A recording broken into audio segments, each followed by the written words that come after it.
ये लोग कहते हैं कि लहू अवाम का बहरे सवाब पीते हैं। ये मार्क्सवाद का आधार है। मार्क्सवाद कहता है कि लोग जो हैं मज़दूरों का, गरीबों का, साहिर लुधियानवी ने भी यही कहा था। साहिर लुधियानवी लेफ्टिस्ट थे, वामपंथी थे। जब वो ताजमहल देखने गए तो दुनिया ताजमहल को देखने के लिए आती है, करोड़ों रुपया खर्च वहाँ इकट्ठा हो रहा है। लेकिन जब साहिर लुधियानवी गए तो उन्होंने कहा कि मेरे महबूब कहीं और मिला कर मुझसे। ये ताजमहल जो है ये हमारे मिलने की जगह नहीं है। और उन्होंने बहुत सारा उस पर लिखा। पहले उन्होंने लिखा, अनगिनत लोगों ने दुनिया में मोहब्बत की है, कौन कहता है कि सादिक ना थे जज्बे उनके। कौन कहता है कि उनका प्यार सच्चा नहीं था। हज़ारों लोगों ने मोहब्बत की है, लेकिन उनके प्यार भी सच्चे थे।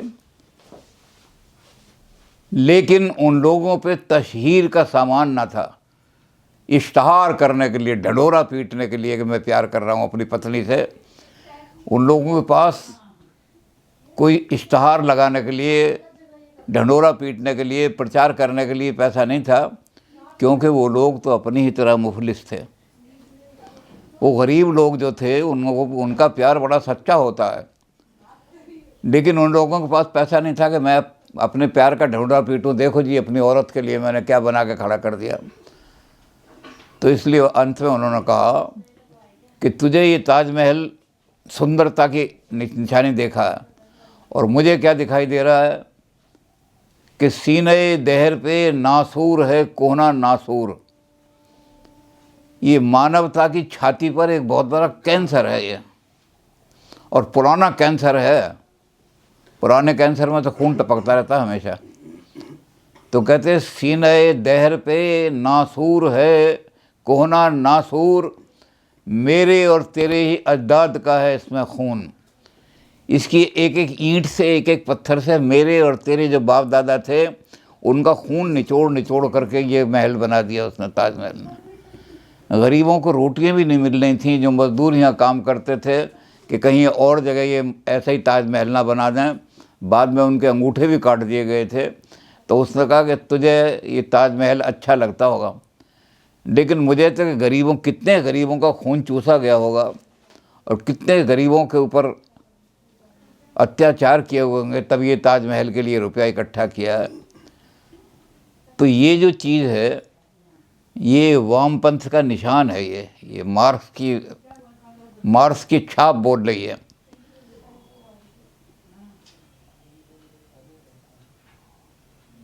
मेरे महबूब उन्हें भी तो मोहब्बत होगी, जिनके हाथों ने इसे बख्शी है सन्नाए जनील। इतना सुंदर महल बना दिया। अगर उनके मन में मोहब्बत ना होती तो इतनी सुंदर बिल्डिंग नहीं बना सकते थे।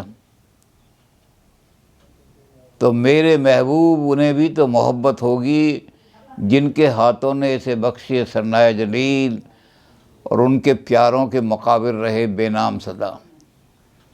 वो प्यार के लिए मर गए, कुर्बान हो गए परिवार के लिए, लेकिन वो कच्ची महल, कच्ची कब्र में कहीं दबे पड़े हैं। कोई आज तक दीपक जलाने भी नहीं गया वहाँ। जो झूठी मोहब्बत करने वाले थे, इश्तहार पीट के ताजमहल बना दिया, और जो गरीब थे जिन्होंने ताजमहल बनाया उनके कोई दीपक जलाने भी नहीं जाता। तो ये वामपंथ का प्रभाव हर जगह है, कोई फील्ड बचा हुआ नहीं है। तो वामपंथी कहते हैं, क्या कहते हैं, लहू अवाम का बहरे सवाब पीते हैं। धर्म का नाम लेकर के लोगों का खून चूस रहे हैं, गरीबों का।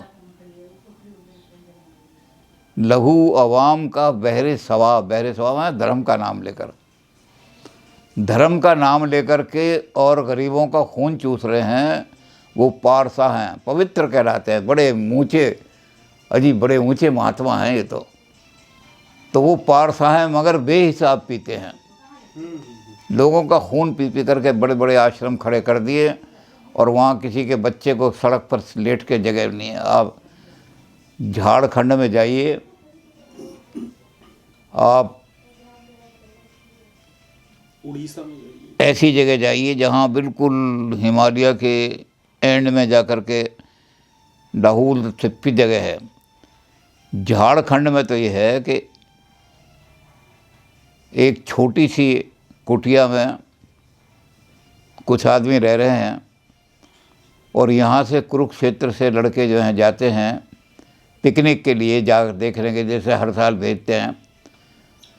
तो वो वहाँ पहुँचते हैं तो वहाँ गांव के लोग जो हैं वो आते हैं, ये शहरी लड़के आए हुए हैं, बड़ा अच्छा है जी, बहुत ही है। और जो कुछ भी उनके पास होता है वो ला के, जो टीचर यूनिवर्सिटी के गए थे उनको लाते हैं, मास्टर जी ये हमारे सब ले लो। तो लड़कों ने कहा जी वो आपकी लड़की नहीं आई हमारे सबके साथ। तो वो बड़े उदास से हो गए और उन्होंने जा कर के वहाँ जो लड़की की माँ थी उसको इशारा किया कि जाओ वहाँ लड़की को भेज दो बाहर। तो माँ अंदर चली गई, लड़की बाहर आ गई। अब इन्हें बड़ा ताज्जुब, उन्होंने कहा माता जी को भी बुलाओ। तो रोने लगे, गरीब थे।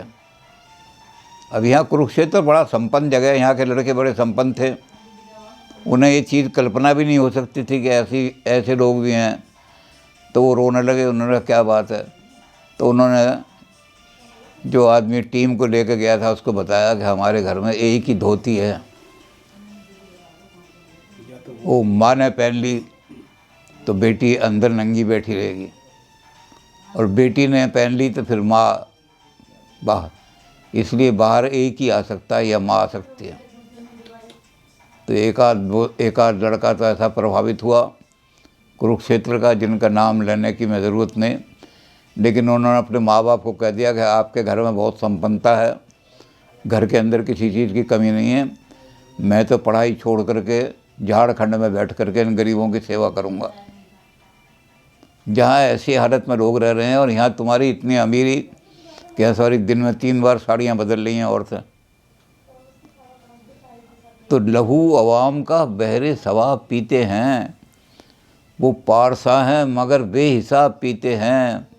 और इधर हैं हम कि कभी 2 घड़ी खुशी के लिए बहुत दुखी होकर आए, दिन भर खड़े रहे, मजदूरी नहीं मिली, अब क्या करें, बच्चे रो रहे हैं, पत्नी रो रही है, रोटी घर में पकी नहीं।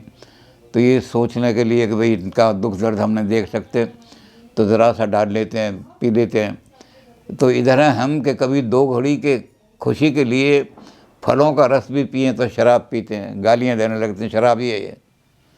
अरे हमारी शराब अगर छुड़वानी है तो हमारे घर में ऐसी हालत कर दो कि हमें दुखी ना होना पड़े, दुख ना देखना पड़े बच्चों का, तो हम नहीं पिएंगे। तुम तो वहाँ मटके के मटके दूध। और अब ये मार्क्सवाद की बात का प्रभाव पहले हमने बताना शुरू कर दिया, मार्क्सवाद पहले बताया नहीं। तो मार्क्सवाद का प्रभाव जो है यही है सारा।